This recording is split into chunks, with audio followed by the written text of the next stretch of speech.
I'm over at the St. Sebastian Fork.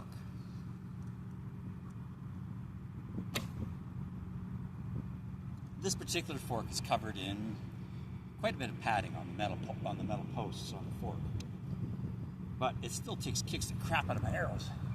I'm going through my arrows. Ooh, see which ones I like the best, and I really like that one in particular. But they all need repairs because they get the crap kicked out of them.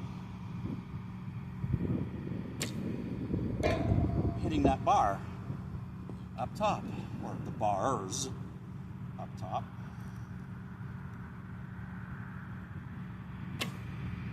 Padding or no padding, you know, they get the crap kicked out of them. I mean, it's all the way up there, and it's still a metal bar that's covering it. There we go, see? Got the dog hanging out with me today. Keep having fun, guys.